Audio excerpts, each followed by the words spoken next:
ত্রয়োদশ জাতীয় সংসদ নির্বাচনকে ঘিরে আবারও সরগরম রাজনৈতিক অঙ্গন। এর মধ্যেই আলোচনার কেন্দ্রবিন্দুতে উঠে এসেছেন ক্ষমতাচ্যুত আওয়ামী লীগ সরকারের সাবেক পরিবেশ মন্ত্রী সাবের হোসেন চৌধুরী। নির্ভরযোগ্য সূত্র জানায়, সোমবার বিকেলে ঢাকার গুলশানে নিজের বাসায় নর্ডিক 3 দেশের রাষ্ট্রদূতের সঙ্গে অতি গোপন বৈঠক করেন সাবের হোসেন চৌধুরী।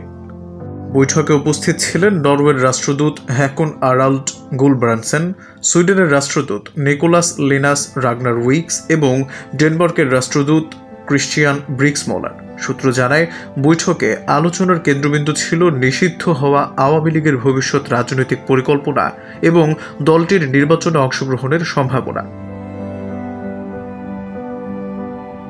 কূটনীতিকরা জানতে চান, দলটি কি পুনরায় রাজনীতিতে ফিরতে চায় এবং কিভাবে তাদের কার্যক্রম পুনরায় চালু করা যেতে পারে। গোপনীয়তা বজায় রাখতে 3 রাষ্ট্রদূত ফ্ল্যাগবিহীন গাড়িতে চড়ে বৈঠকে যোগ দেন এবং বিকল্প পথে বাসা ত্যাগ করেন। রাজনৈতিক বিশ্লেষকরা বলছেন, এই বৈঠক দেশের বর্তমান উত্তেজনাপূর্ণ রাজনীতিতে নতুন কৌতূহল সৃষ্টি করেছে।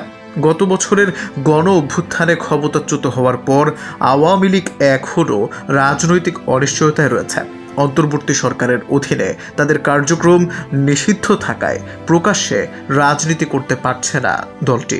এর আগে গত মে মাসেও সাবের হোসেন চৌধুরীর বাসায় বৈঠক করেছিলেন যুক্তরাষ্ট্রের ভারপ্রাপ্ত রাষ্ট্রদূত ট্রেসি অ্যান জ্যাকবসন, জানিয়েও তখন বেশ আলোচনা তৈরি হয়।